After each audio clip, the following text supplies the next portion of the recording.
is simple. There's so much to learn about water when you get right down to it. So we're going to introduce Kathy Evans right now. And Kathy, your PowerPoint is, where's Kathy? Oh, come on down. Ladies and gentlemen, I'd like you to meet a friend of mine and a great citizen of our great county, Kathy Evans. She's the Environmental Program Manager for the West Michigan Shoreline Regional Development Commission, also affectionately known as WMSRDC, where she works with watershed groups, local governments, state and federal agencies, and other watershed stakeholders to develop and manage grant-funded projects to restore critical natural resources. Back when I was a teacher, my students hung out with Kathy, and I believe we cleaned up Ryerson Creek one Saturday morning with tires and all kinds of garbage up there in downtown, right near Lakeside. But I got to know her many years ago and have had the privilege to work with her in United Way projects and her great husband, Mark. She's had a rich background with the Conservation District. She's for 8 years worked for the Muskegon Conservation District, and prior to that worked for the Lake Michigan Federation and the Michigan Department of Natural Resources at the Gillette Sand Dune Interpretive Center at Hoffmaster. Kathy's a lifelong resident of Muskegon County, attended Muskegon Community College, and there she studied a variety of cool subjects, which has affected her multidisciplinary approach: biology, anthropology, communications, creative writing, and art. She served as a volunteer on many local and statewide environmental boards and committees, and she has 2 adult children and 4 grandchildren. Please welcome Kathy Evans. Thank you. Well, thank you, everyone, and thank you for asking me to come tonight and talk and have be part of your conversation. I am the Environmental Program Manager for West Michigan Shoreline Regional Development Commission. And just to give you a little background on what that is, we are a regional planning organization, and we're state and federally designated under a few different statutes. We do transportation planning, economic development planning, environmental planning, that's my program, community development, local government services, GIS, mapping services, and our mission is to promote and foster regional development in West Michigan through cooperation among local governments and other regional partners. So, Section 208 of the Clean Water Act gives us some authority to do area-wide water quality planning in a 5-county region in West Michigan. That's our boundary we're organized under. And so when you look at, this little map up here, there's kind of a 2 different tones in the green. The smaller boundary is kind of the 5-county region that we're organized under with our board of directors. And then there's a 13-county, a little bit larger region that was set up by the state of Michigan as a regional prosperity initiative boundary. And we do coordinate with a lot of partners on that 13-county area as well. And so in 2008, when I first started at the Regional Planning Commission, I developed a West Michigan Watershed Partners inventory and pulled together what the status is of all the different watersheds in this 5-county region, what the organizations were, whether it was the White River Watershed Partnership or another group, and who those folks were so we could get in touch with them and start coordinating on that larger regional multiple watershed scale.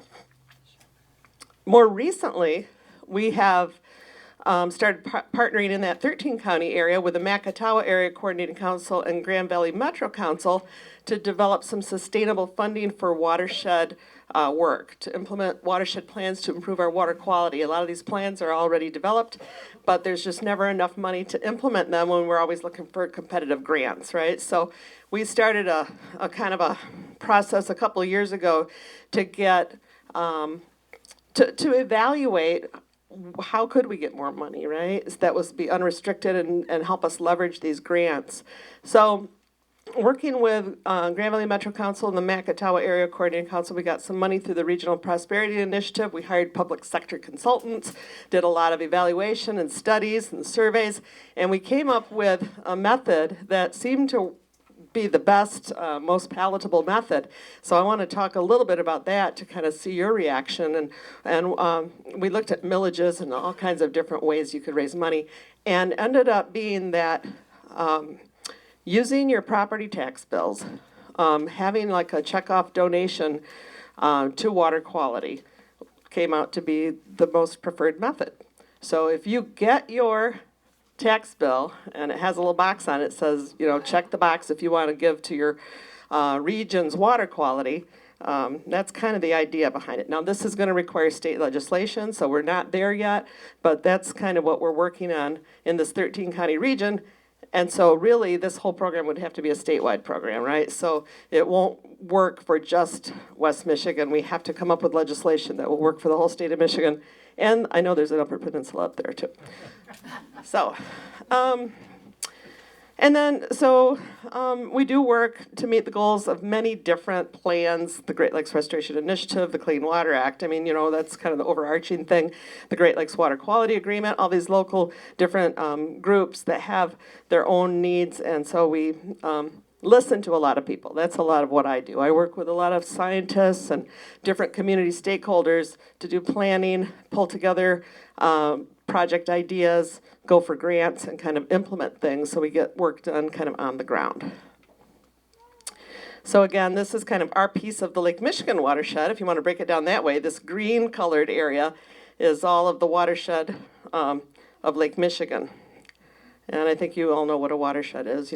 When it rains and so forth, all the streams drain into Lake Michigan within this green area. And so our area is within this pink area here. Another thing we do is we get the word out on funding that's available, especially to our local government partners. We have a website, and we make sure that they know when there are important opportunities for funding available. And we've done a lot of work on Muskegon Lake to restore shoreline habitat. So a lot of these dots represent where we've done work, and a lot of that's been funded by the Great Lakes Restoration Initiative, by NOAA. We have partners with the DEQ and the DNR, Grand Valley State University, and many others. All the landowners, the county, the city, private landowners. And we try to get the word out about the benefits of those projects, not just to water quality alone, but also to the local economy and to the community. So one of the studies showed that the restoration we did along the shoreline of Muskegon Lake resulted in a minimum of $12 million increased in property values, and that was just in the neighborhoods near the lake, not even on the lake. There was over $1 million in new recreational spending annually in the city of Muskegon, and more than 65,000 new visitors annually, and I think we broke some of these records. So putting in $1 million really brought in $66 million of economic benefits for a 10-year period. And so these are just some images of some of the work when it was underway. Some of the shoreline erosion that we were experiencing, some of the hard seawalls that were in there. We removed those things. We put back in nice, soft, native plants and the kinds of things that Eric was talking about that are good for fish, water quality, and wildlife. There's just a couple of pictures of shortly after restoration was done at a couple of the locations. I kind of anticipated that there were going to be some hot topics that you'd want to talk about. And the Great Lakes Information Network, Glenn, if you're not on that, that's a nice way to find out about things because you get all kinds of different non-governmental organizations and state and federal and regional agencies putting information through Glenn so you can kind of find out what's happening on a variety of different Great Lakes subjects. And then the Healing Our Waters Great Lakes Coalition is a good group to get connected with if you want to find out what's happening and what's important from a policy perspective in the Great Lakes. PFAS, I noticed that Michigan Environmental Council is doing a lot and holding meetings, and maybe they're done. I think maybe last week was a series of meetings, but they'll continue to work on that. And these aren't the only groups working on these things, but I see this stuff come across my email every day. And then the Clean Water Act rollback on the rules recently. That's an issue, and I don't know who all's working on that, but that would roll back protections for wetlands that aren't adjacent to the large water bodies, and seasonal streams that don't have water maybe flowing all year round, but just part of the year.